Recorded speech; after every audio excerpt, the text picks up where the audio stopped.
This is Hooks and Runs, a podcast about baseball, music, and culture.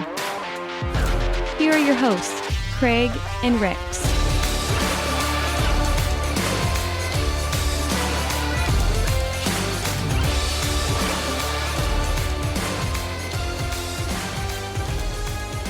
All right, Rex, hello. Hey, Craig, how are you? Back for another episode. Absolutely. One more episode. It's Monday, June 30th. Half the year is over. Half the year is over today, 2025. Half the baseball season was over this week. We're past the 81 game point. Yes, we are. So, yeah, well, we're still All-Star break is coming. We're still kind of there. Come Still on, kind now. of there. Yeah, I'm not judging. I'm not judging. The Astros lost their all-world shortstop, Jeremy Pena. At first, typical of the Astros, he's injured. Astros doctors, kind of slough it off as he'll be back next, in a couple of days. Don't even put him on the IL. Now they announced broken ribs. He'll be back in. Now they say he'll be back in 10 to 20 days. I'm going like broken ribs. That's impressive. They must have some bionic ribs on on standby. So, Rex, you may know on my Facebook page I'm doing daily box scores most days. Oh, yeah. Some days I miss. Usually it's something that happened on this day. Now, Guy Hecker. Oh, yeah. Our favorite. Our mascot of the 19th century baseball. I never Scored. did get my Guy Hecker bobblehead. I know. We're going to have to do all those things. But, Guy Hecker achieved legendary status on Hooks and Runs for scoring 7 runs in one baseball game in 1886, and that's never been done since in a 9-inning game. 7 runs scored, so that's his claim to fame. I've got another 19th century done once, never done again. What's this? Posted this week, June 30th, 1894. 21-year-old Fred Clark, who later had a tremendous career in the Baseball Hall of Fame, made his major league debut in Louisville, where he played for the Louisville Cardinals, and he went 5 for 5, 5 times at bat. 5 hits. Nice. No player That's before. the way you want to start your career right Exactly. there, It's like that gets your attention. No player before or since has gotten 5 hits or gone 5 for 5, of course, in their major league debut. Man, So these 19th century players, you got to pay attention to them. They sneak up on you. Yeah, they do. They sneak up on you. We have a guest, Rex. Last week we talked about music, The Talking Heads, Jonathan Gould's book, Burning Down the House. This week, We're talking about movies. we're talking about a movie. We're doing this 3 times this year. We've already done one. We did Tommy. We talked about Tommy, kind of the birth Such of a weird movie. a weird movie. We talked about. We had a discussion about Tommy and the rock stars playing. That was 50 years ago. Rock stars playing not themselves, which was kind of a new thing, right. in a major motion picture. In a movie released in the spring Almost of 75. like the Bee Gees playing the Beatles Sort of, for some reason. yeah, sort of. But we got to admit, Tommy was better. Oh, yeah. Well, the By a less long thing shot. said about that movie was, Sergeant Pepper, that was a bomb. I saw that at the drive-in. We talked about that before we hit record. That was earlier in the year. And now this week, the second of 3 movies we're going to talk about in 2025, another 50th anniversary movie, came out earlier in June. And it was kind of a revolutionary picture, and it was a huge blockbuster, a huge success. We have a guest to help us through this, and that is Cassandra Hager. Hi. Cassie. Hi. Yeah, Cassie is... Welcome to the podcast. Thank you. She's been a film fanatic since she saw her first movie, which was The Little Mermaid, at age 3. She reviews Correct. films for Cinefied and Offscreen Central. Her favorite movie is Jurassic Park, another summer blockbuster based on a best-selling novel and directed by Steven Spielberg. So she's It's kind of like a cycle that's here, the theme of the Exactly. episode. So Yeah, the Venn diagram is a circle. exactly, Sometimes. Cassie. Thank you Yep. so much for coming on Hooks and Runs and braving this coming on a baseball podcast to talk about a I movie. know. I know. I do. I know nothing about baseball, just so yeah. Okay, fair enough. We won't ask you. Yeah. We won't quiz you on that. And there's Thank no goodness. Okay. baseball in Jaws. But Cassie, I got to start with the question about Jaws. 50 years. I look back 1975. I told you that I saw it first run in the theater. I was 13 years old in the theater in Memorial City in Houston with my mom and my little brother. And 50 years before that was silent movies. Charlie Right. Chaplin, Fatty Right. Arbuckle. Has Jaws stood the test of time? I mean, the fact that we're talking about it 50 years later, I think is proof that it has stood the test of time. Right. There are very few films that have such a diehard following, like legions of fans, as Jaws does. And when you watch it, to this day, I think all three of us just rewatched it recently. Sure. Yeah. Right. And I mean, every shot is so purposeful. I mean, the cinematography is just so masterful. It's just impossible to take your eyes off of. I mean, it is the tension building, the characters, they're all so likable, even the ones that shouldn't be. You know, Right. it is like, I don't know, every once in a while, a movie, it's like lightning in a bottle. And I think that was Jaws. That was this movie. And I think a lot of little things happened behind the scenes to, you know, like what were considered imperfections in the time and problems, sort of poetically. We can talk about some of those for Yeah, sure. they definitely made the of movie. course. Yeah. Yeah, exactly. And strangely enough, like these mistakes, these accidents all came together to make what is many people arguably would say is like the perfect movie. Yeah. So yeah, I mean, it's something that it's hard to describe. I kind of agree. I guess the elephant or maybe the great white shark in the room is the failure of the great white shark to work for most of the time. I mean, can Right. you imagine if it had worked, though, how bad No. that movie would have been? Exactly. We wouldn't be talking. It might have had a cult following for being so stupid. Yeah. Right, Other than right. that, It's you one know of what I mean? those. Yeah. Yeah, because I was doing some reading the opening scene, the first shark attack Yeah. on the swimmer, the young girl swimmer, Yeah. swimmer. That was written to be an actual shark attack that you see the shark Exactly. attack. And Don't they then- do that in one of the sequels? And it's kind of like a replay of that where the shark actually works. And then you kind of go back and watch that and realize, man, I'm glad they didn't do that in the first one. Right. All you saw was they ended up putting her on cables in the water and kind of jerking her back and forth. As, you know, that's the best they could do, and it turned out to be the perfect setup for the movie. Yeah. I think it kind of really went a long way to, imply it. Don't show it. Imply the danger, Correct. and that Yeah. made it so much more tensionful. I think Steven Spielberg said that the failure of the shark to work made him look at the film like Alfred Hitchcock instead of some B movie guy that he had mentioned. I don't know who it is, but it really was the thing that was unseen, and so many horror picture types have tried to replicate that by making the thing unseen. Yeah, Sometimes it works. started Isn't a it? trend. Wasn't Alien one of them? Mm-hmm. Yeah. Oh yeah, the first Yeah. one. That was like right after that. Let's talk a little bit about the film, the scene that Rex. Well, Rex, you asked the question about the scene you want to talk about. Oh, which one's? Well, the one you want to talk about. Oh yeah. You know. well, Because the movie, everyone's seen the movie. We're not going to worry about spoilers. They're going to be replete. But Yeah. Yeah. but you It's have. been I mean, 50 you years. have the first. Yeah, it's been 50 years. That's a question I ask a lot. Like, what's the statute of limitations for a spoiler? At what know. point? Are I you think free 50 to- years is good. 50 You know. years is good. I think it's good. It's good. Yeah, but you know, the Well, let's- movie, the first half of the movie is basically the island stuff, coming to terms with the fact that they have to deal with the shark, and then the second half of the movie is on Orca, the boat. Everyone knows that, but the second half of the movie has the scene that we think. Yeah, well, you turn- got to get that scene turns out of the the way movie, because yeah. that's what everybody talks about. Is the scene where Shaw does the Indianapolis sinking. One of the things I love about that is him and Dreyfuss are completely trashed during the filming of that. They're completely drunk, and Robert Shaw probably really was. no, he really was drunk. You know, apparently he was drunk through a lot of the movie, much like Richard Burton used to be Yeah. back in the day.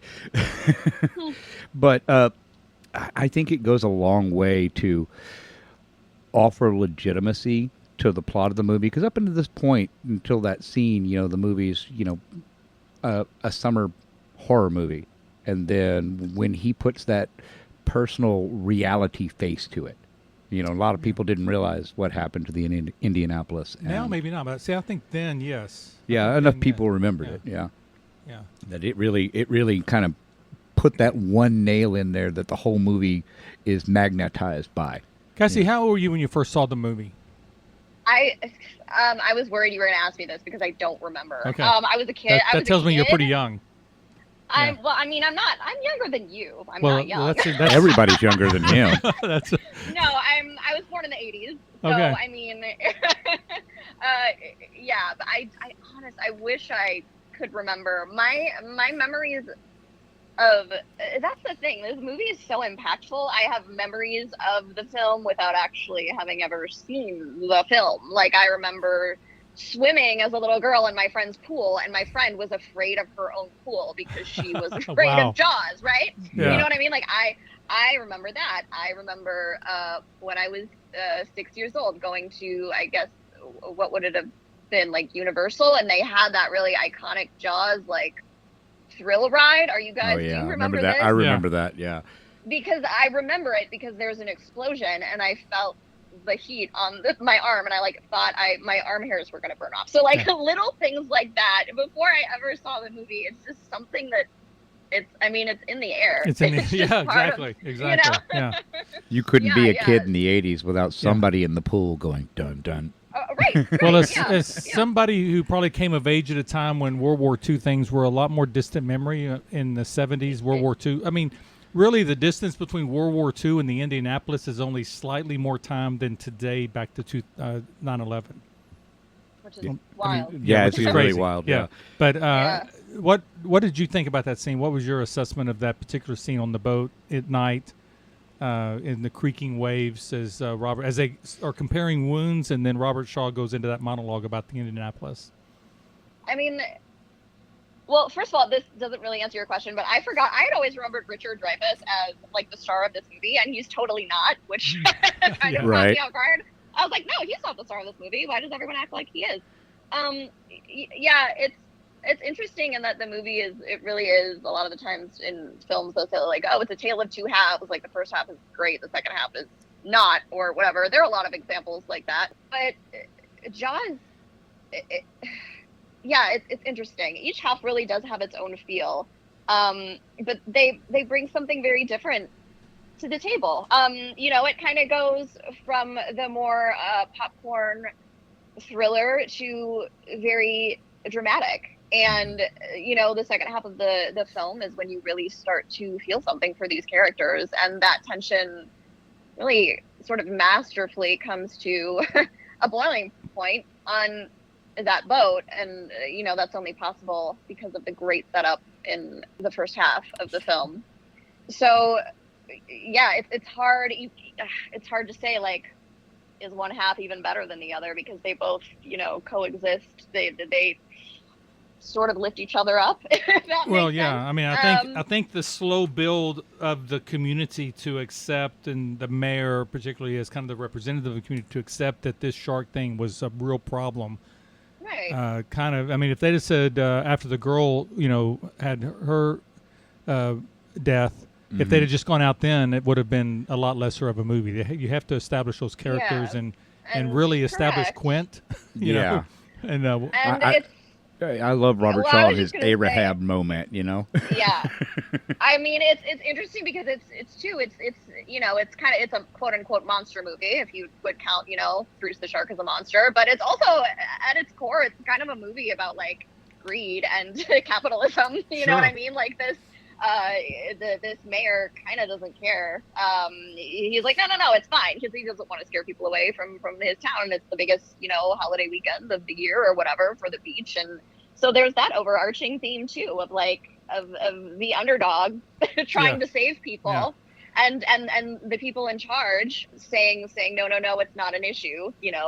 Don't listen to them. Listen to us. Everything's fine. And everything's then fine. Yeah, until it's all not. hell breaks Yeah, loose. exactly. Yeah. Mm-hmm. Exactly. Yeah, I love I really never picked up on it as directly as I did when we watched it the other day. But the doctor that at first correctly assesses it as a shark attack, and then is Yes, persuaded yeah. in the interest of the Chamber of Commerce to change that to a boat accident. Exactly. Exactly. And then later when Hooper arrives, you see what's left of this woman, and it's like that was no boating accident. No. Drawing it's that that PR connection. spin. Yeah, I mean, it happens. It happens. My day job is, in news. I work in news, and I mean that's a thing. Yeah, it is. That really happens, and that has not changed. It's a little harder to trick people now, I think, with social media because, if this happened today, there'd be a million videos of. Oh, sure. Yeah. Oh, absolutely. Yeah. That said, definitely definitely the second attack would have been videoed when there's so many people there. Yeah. You're right. Exactly. Yeah. It's interesting. So I never read Jaws the book. It came out sort of contemporaneously. What happened was the editors of the book sent galley prints to the producers, Richard Zanuck and David Brown, and they read the book and immediately wanted it. They paid a fortune by 1973 terms, $175,000 for the movie rights.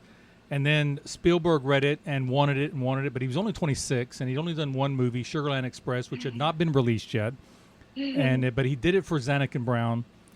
And there's some really interesting decisions that Spielberg made for the film, and one of them that I think was really a stroke of genius. I don't think this was an accident. I think it just shows his sense of how movies are and what, right. what they they want are. to muddy it up. Yeah, he wrote out the Ellen Brody affair with Matt Hooper, which I didn't even know happened in the book because I've never read it. But in researching it, he wrote that out because he didn't want that to be hovering over how they interacted on the boat. And I think that is really because I mean the instinct would be sex sells, right? Right. And sure. and that drama sells, but I think that would have been a very negative thing. People would not have gotten past that. And especially since it turned it to a better dynamic where you've got Shaw and Dreyfuss's character, where Dreyfuss is fascinated by the shark. He's a scientist. He wants to know more, and Shaw is straight up on a mission of revenge.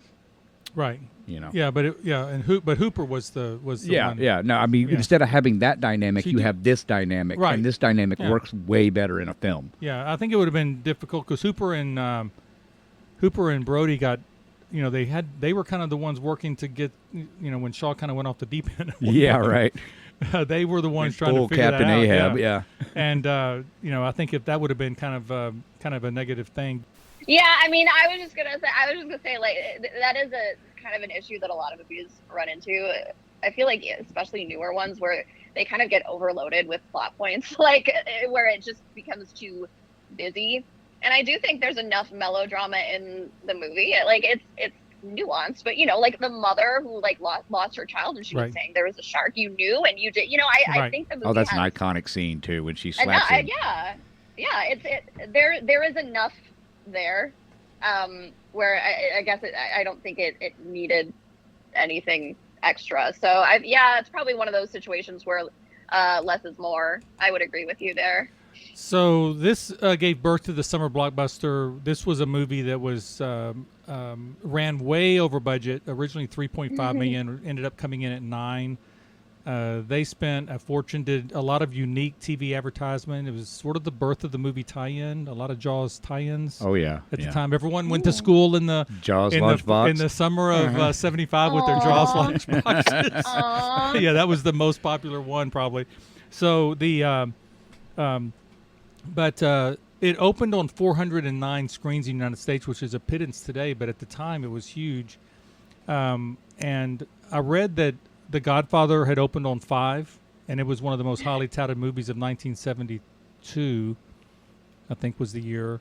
So in comparison, they were really pushing this movie hard, trying to get their money back. They were pushing it hard, but I don't know really, why. Yeah, they were trying to get their money back. Why they were doing that? That also explained why I saw it. 4 years later as a child? They re-released it in '79. That's when I would have seen it. Yeah, another set of theatrical releases. Before cable, before all that. The argument I've learned in researching was that in those days you wanted to have a slow release because a film like The Godfather that they knew was good would get favorable reviews, and then people could read the reviews and wait for the film. Yep. And the only films that would get a big release would be the ones that they didn't think highly of. They wanted as many people to see it before the reviews hit. But it changed the way we look at summer movies. Tell me what you think about whether that's good, bad, or indifferent for the movie business as a whole. Oh my goodness. I mean, it's so hard to even compare this as far as movie, the process of releasing a film and promoting it today. You know, the concept of like a sleeper hit, it is kind of non-existent anymore at this point, you know, where a movie would catch on like years and years later. I mean, it does happen, but it's rare because And again, usually like some internet, cult classic or something like that. the internet has made the world so small, so we all know immediately because, you know, you've got people like me like tweeting about movies as soon as they see them, and then you know, it word spreads, right? So and you know, adding on top of that, people, I mean, now we've got distributors having to worry about the fact that people can just stay in their house and watch a movie. Right. A lot of times, a brand new movie just on their TV. And I know I've talked to some directors who are really, I mean, they're very insistent on like, even critics like no, you can't have a screener, like this needs to be watched in the theater. I mean, so I know that gets under a lot of people's skin, which I completely understand, and I don't know, I can understand both ways. I get the ease of the access to, you know, being able to watch something in your living room, but I mean, nothing compares to the theater. I mean, I'm jealous that you got to sit and watch Jaws in its first run. I can't imagine. There's a reason that I remember seeing Jurassic Park in the theater with my parents when I was like 8 years old, because it really is something that you never forget. Can't really I saw that it. in the theater. I can't imagine not experiencing that in the theater. Yeah, so, you know, it's kind of a double-edged sword, I think. There's so much content now too. I mean, it's impossible to keep up. I mean, stuff gets leaked. You know, you've had people will leak entire movies on TikTok. I mean, it's well, wild. there's also the really productive trade of pirating, where, you know, apparently monitoring cinemas in Korea is not very good, so you get these straight to cam movies, you know. I mean, it's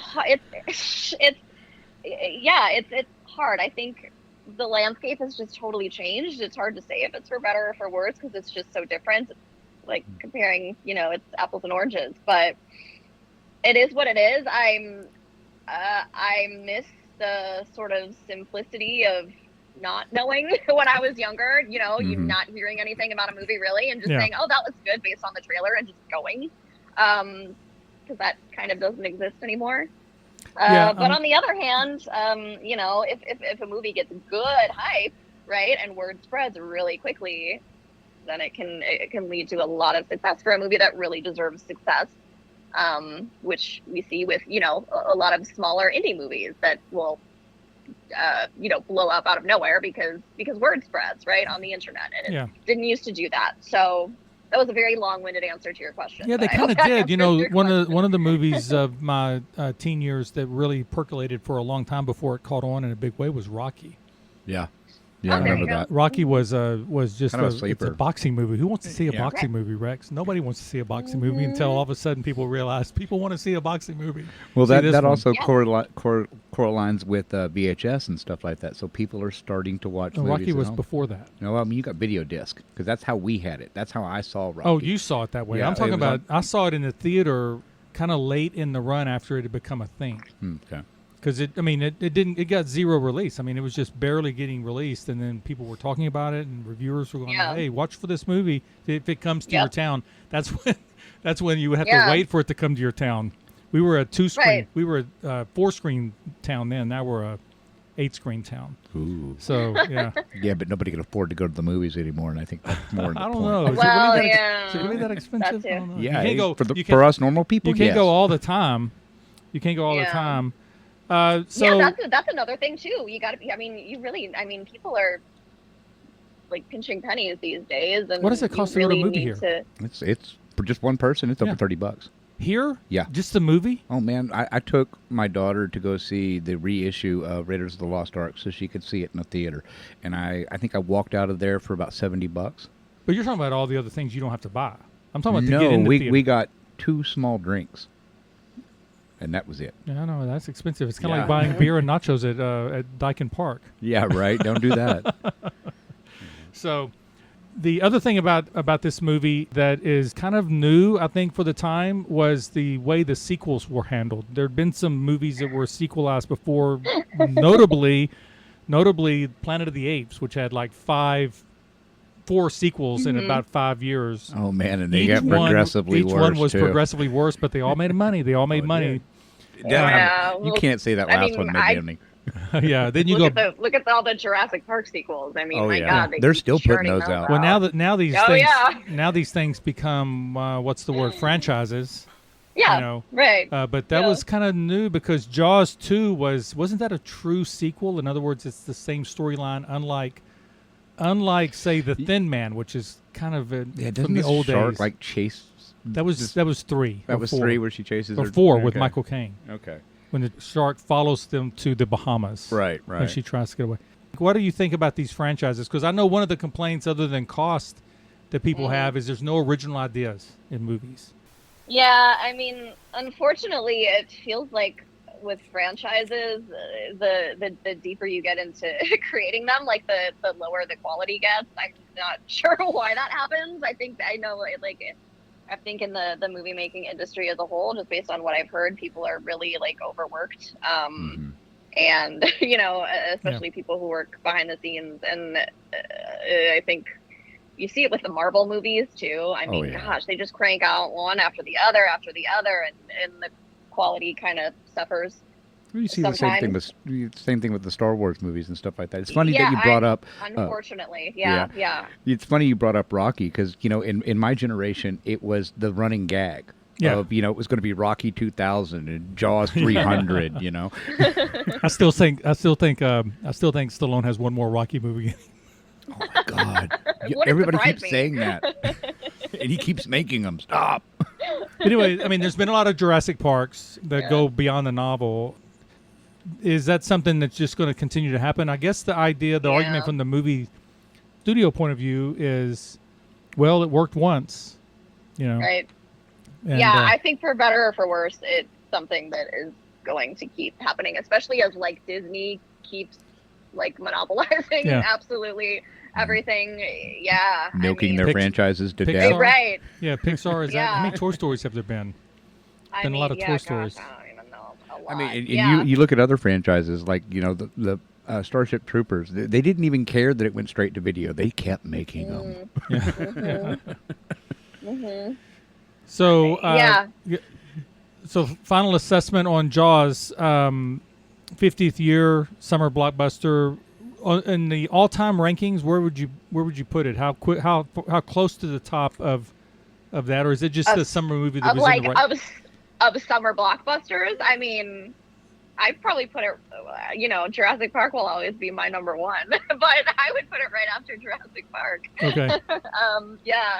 Yeah. No, it blows my mind still to this day that this Jaws that we got was their plan B. I mean, it's bananas.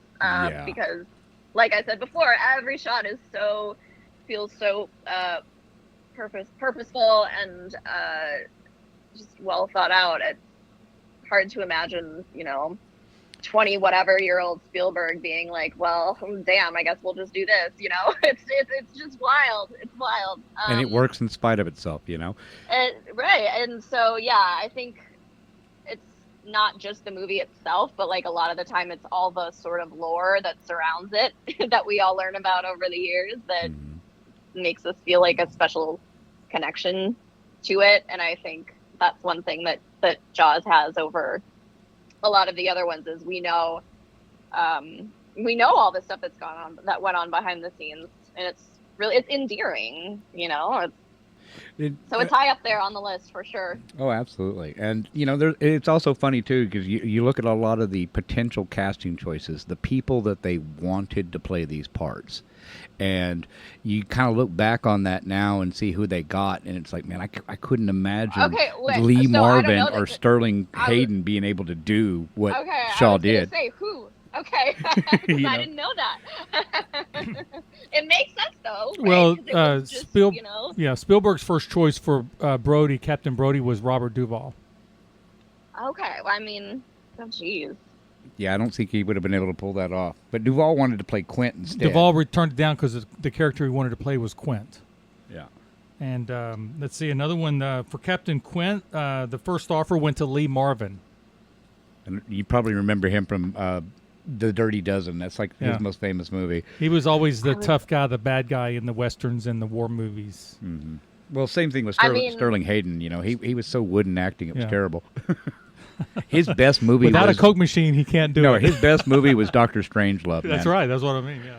Tell me something, Mandrake. Not for nothing, but like honestly, Roy Scheider. Is that how you say his last name? Scheider? I think so. I always want to say Schneider. Mm-hmm. He's like maybe one of the most like effortlessly cool looking people in a movie ever. In this movie, like when he has the like cigarette hanging out of his mouth, just like so casually. He's standing on. I'm like, I don't think anyone has looked this cool in a movie. I know, yeah, and he had a little practice. He had just come off The French Connection, so I mean, that was a great. He was a little movie. more tense, uptight in that one. He was so cool. He was just so cool. For I want to embody that. Yeah, no, he was, but he also had the best line in cinema history.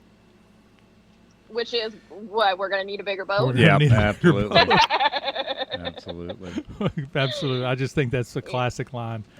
It's great. Yeah, that's another one. I think people probably hear and don't even know what it's from. We're going to need a bigger boat. What do you mean? We're not on a boat. We're not on a boat. In the same way, I feel like Dreyfuss really encompassed the scientist character, Brody. He did, yeah. Because, I mean, you think about it, they were going to have John Voight. That was Spielberg's first choice. Oh, man, that would have been terrible. Oh my gosh, I can't imagine. No. Yeah, or Jeff Bridges. No, man, come on. Well, they were fishing around for a Hooper, and then it was George Lucas who had just finished filming Dreyfuss in American Graffiti, who recommended to Spielberg Richard Dreyfuss, and it turned out to be a great. You know, he was so snarky.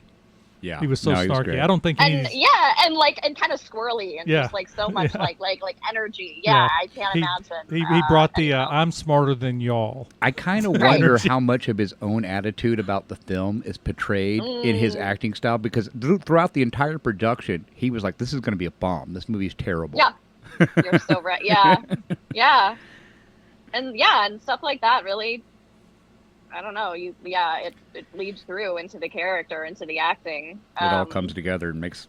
Yeah, that's what I mean. It's all these teeny tiny things come together, and a lot of the times it doesn't necessarily work, but every once in a while it just creates something. You know, out of the chaos comes something so incredible, and I feel like that's what happened here.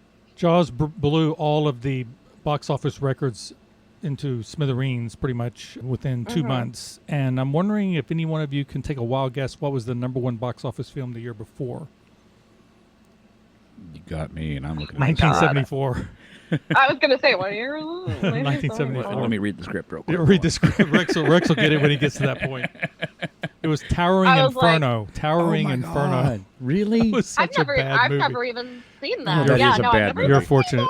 Another one I saw in the It's theater. another one of those disaster blockbusters that the 70s were so huge about. Airplane 74, Airplane 77, and then Airplane came out, and that was the last of those movies. Well, yeah, because it made such effective fun of all those airplane disaster movies that were just, oh my God. The number 2 film. Well, now I have to watch Towering Inferno now. Oh, okay. Oh, man, just go ahead and sit down. Act like it's Mystery Science Theater and get ready. Okay. It's probably one of the worst films to make the top of the box office. I mean, to be fair, it was all the rage. It was all the rage. I mean, to be fair, out of all those disaster movies, Poseidon I think Adventure. Poseidon Adventure is the only good one. Maybe so. Yeah, yeah, I think so. Yeah, And then the number 2 film is a really famous film, Blazing Saddles. Blazing Saddles. Oh, okay. It was number 2, and then number 3 was another comedy. That's close to my heart because I got to see Spaceballs in the theater, so you know there's my one. This is not quite the same. Oh man, when that ship goes by, I swear to God, in the theater, it really did feel like it was going by forever. I didn't see Spaceballs. And then the bumper sticker at the end: "We break for nobody." Mel Brooks had the number 1, number 2, and number 3 film that year because he had Young Frankenstein number 3. Yep. That's crazy. It just now dawned on me. Yeah. When you direct the number 2 and number 3 film, he was in peak of his career, right? He there. was. And then the next year, Jaws beats both of your films combined in 60 days. Did I read they're coming out with a new Spaceballs? They Did are. I just make that up? Yeah, No, they are. Mel right? Brooks He's just turned 99 years old, and he's going to come back as, oh, man. Just, I'm like, wow. Yeah. Hey, but, he told us he was going to do that in the original Spaceballs because he talked about the sequel, The Quest for More Money, and that's exactly what we're getting. That's like the Francis Ford Coppola film that finally came out. I forget the name of it last year. Did you see it by chance?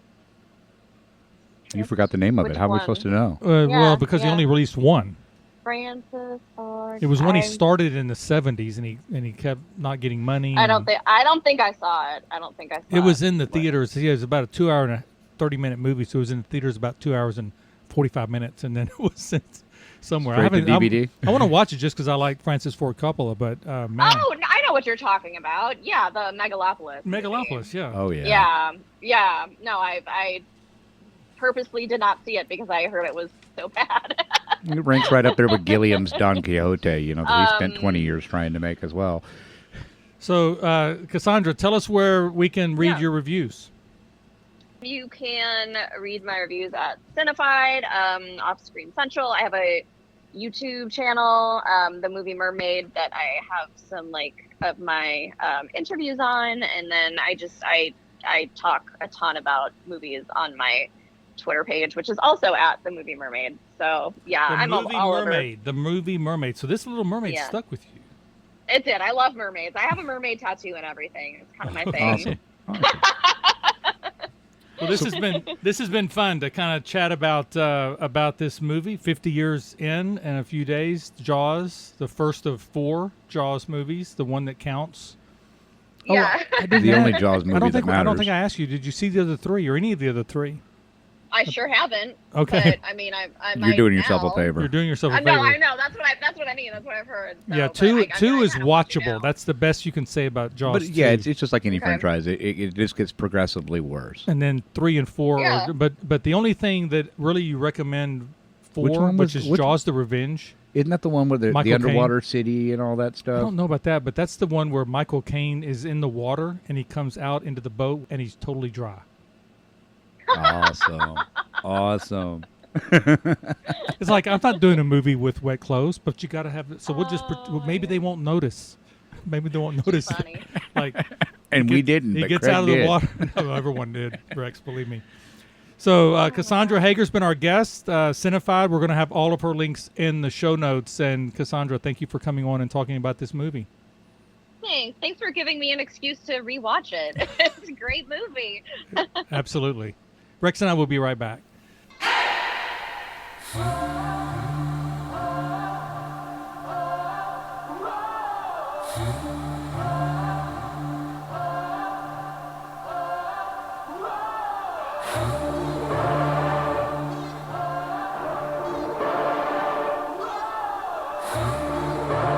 So, Rex, that's 2 out of 3. Now, I've revealed to you, don't reveal it here, but you're not really thrilled about the next movie. Oh, man, I'm just going to groan now. Okay. All right, but we're going to move on. We're going to move on. We got a little baseball story that involves John Oliver. Do you know who John Oliver is? Do you watch late night TV, late night talk shows? No, I don't. He's got a late night talk show. I don't know the name of it, but it's John Oliver's show. Really? On May the 4th, last late night talk Last show I Week know Tonight is the name of the show. Last Week Tonight with John Oliver. On May 4th, did a segment on minor league baseball promotions, which can get quite zany, quite wacky. I guess it kind of has to, because, I mean, there's not a lot of draw for that. They got to get people out there. Otherwise, we'll stay home and watch movies on TV. To be fair, I don't see anything for, Sugarland. Well, we're a little bit out of the immediate range. But they have promotions all the time. I mean, I'm close enough. Major League Baseball has promotions. The thing is, I'm not a promotion guy. If I want to go to a baseball game, I'm going to go to the baseball game. Right. There's only one time that I can remember going to a baseball game for a promotion. And that was in the Astrodome in the 90s. They did a promotion where they would do no between innings anything. No music, no... Straight baseball. Straight baseball. Now, they had the organ, Uh-huh. and they had the now stuff, batting. Yeah. But they didn't do the... They didn't do it.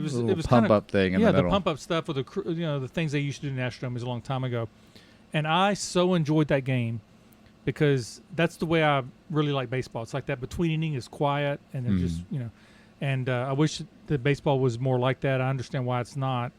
There was a football game, an NFL game in the 80s, I believe, or possibly the late 70s, where they had no announcers.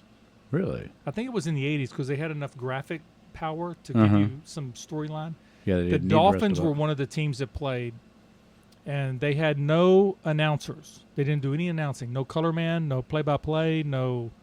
That was before the sideline reporter. Well, I would argue a little bit more advertising would be helpful because I didn't even realize that Sugarland played until you told me. Well, I mean,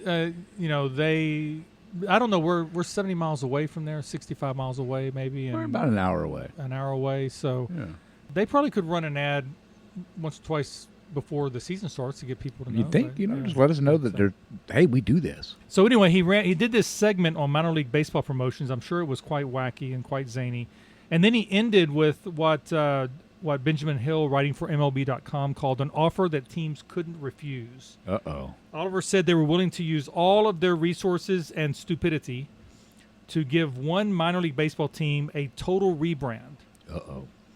And a new team name, a new mascot, a theme night, and personalized, he said, and they ended up with 47 of the minor league teams sending in requests.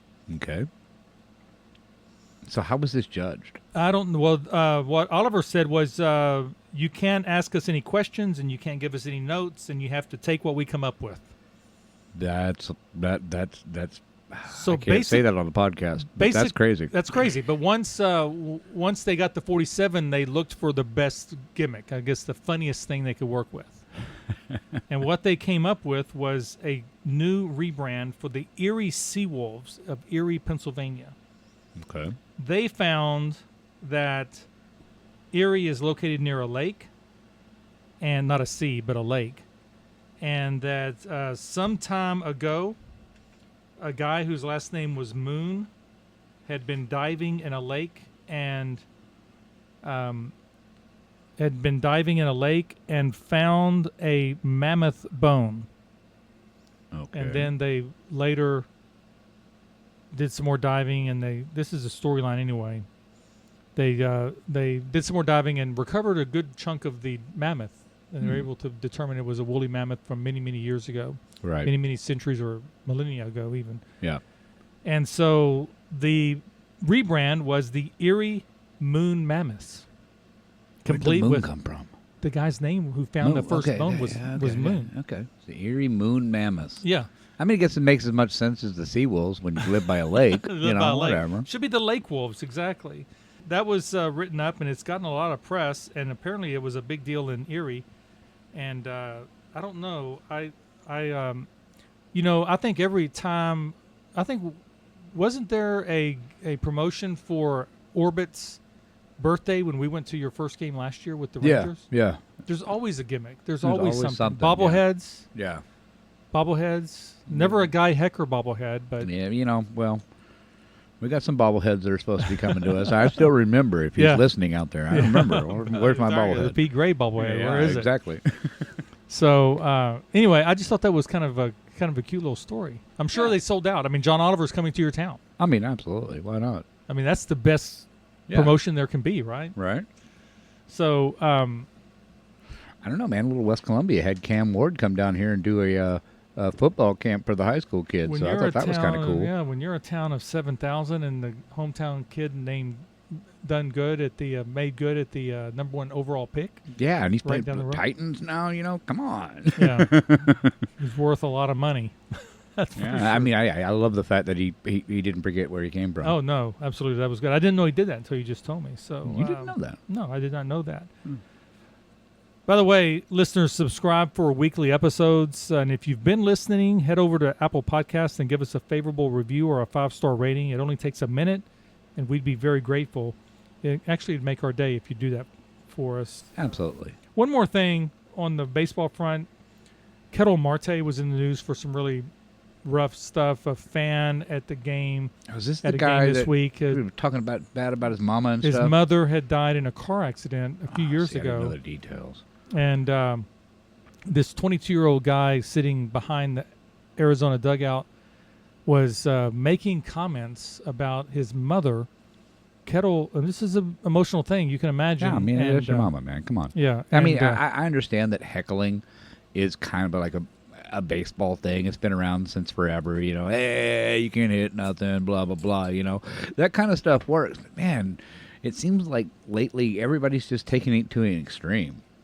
So he was ejected from the ballpark along with his girlfriend. Well, good. I hope Yeah. he's like a lifetime ban, too. Now he's a lifetime banned. Yeah, absolutely. And they should go ahead and transfer that to all Major League parks. So they did. So they took care of that. Now, also in the last couple of weeks, a relief pitcher for the Pittsburgh Pirates got into a row with a fan in the bullpen. And I don't know if this was at doing in a bullpen. No, he was in the bullpen. The Okay. pitcher was in the bullpen. The fan was up above. I think if you ever, I've never done this. Maybe we should do this, Rex. I've never sat near the bullpen. Meaning?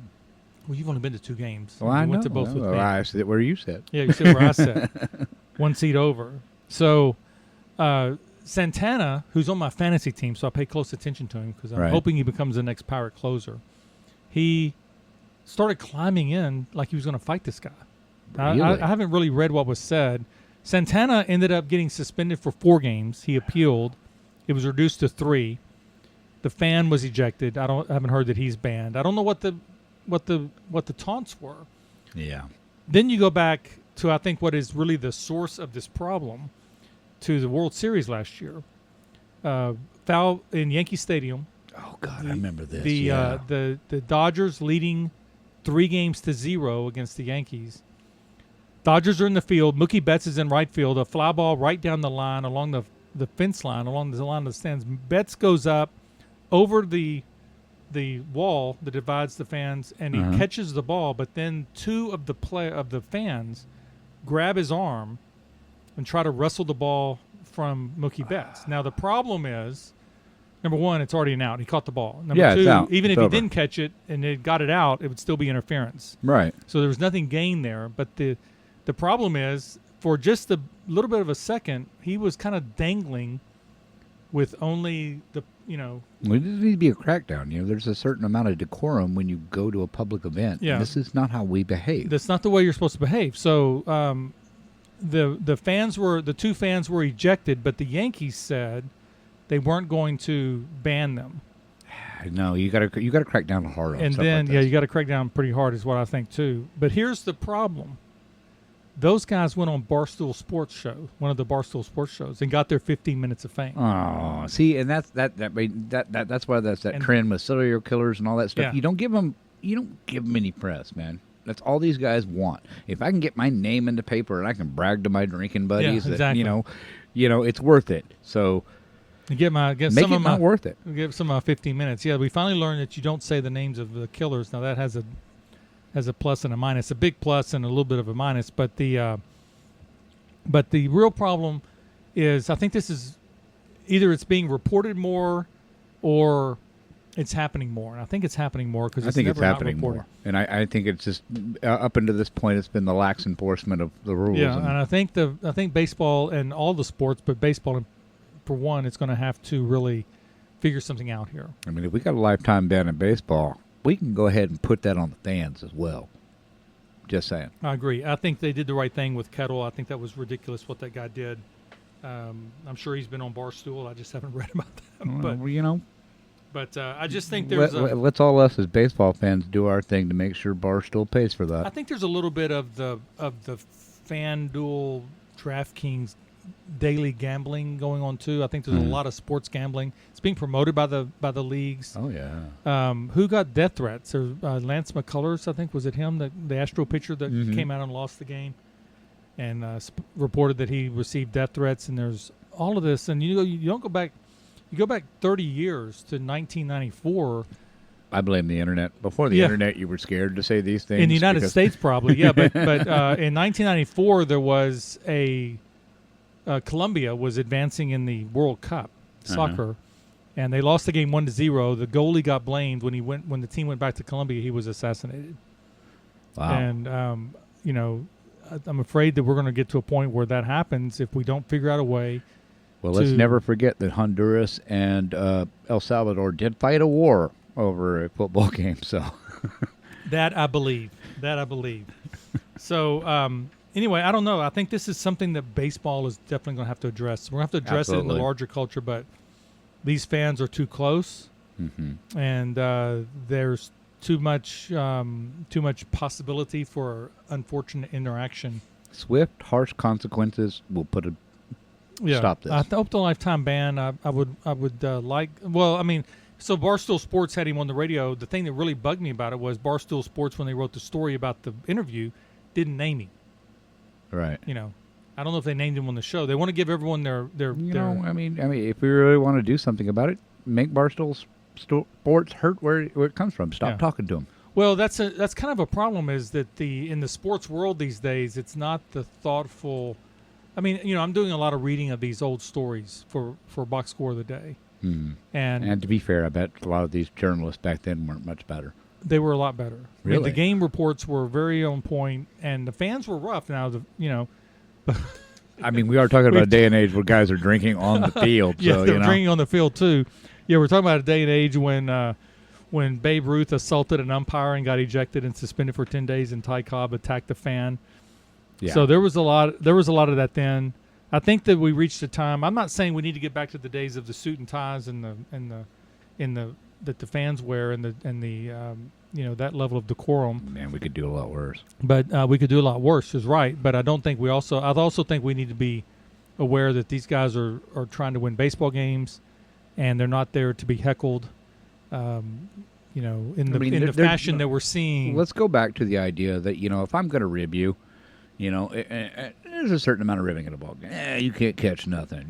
That kind of thing. You keep it that way. You don't address people's families. You don't give them death threats. You don't threaten their kids. What's wrong with you people? I get it. I get it 100%. So anyway, that's it for this week. We want to wish Jeremy Pena the speediest of all recoveries. Oh yeah, man! Totally. Do whatever whatever bionic rib comic book thing you're going to do in the next 10 days. Whatever it takes. Exactly. Thank you to Cassandra Hager, our guest, talking about the film Jaws. Check out her film reviews online at Cinefied, and all of her links will be in the show notes. Thank you to our listeners. You are appreciated. If you enjoyed today's episode, please leave us a 5-star review on Apple Podcasts. As always, your supportive word of mouth on your social media remains our best friend. From Crazy Carl's Music Emporium in Midtown Bay City, on behalf of Rex, I say farewell. We'll see you next week with another episode. Be safe out there. This has been Hooks and Runs, a podcast about baseball, music, and culture. We invite you to subscribe to our podcast on your platform of choice and to rate and review us. Hooks and Runs will be back next Thursday. We hope to see y'all then. Thank y'all for listening.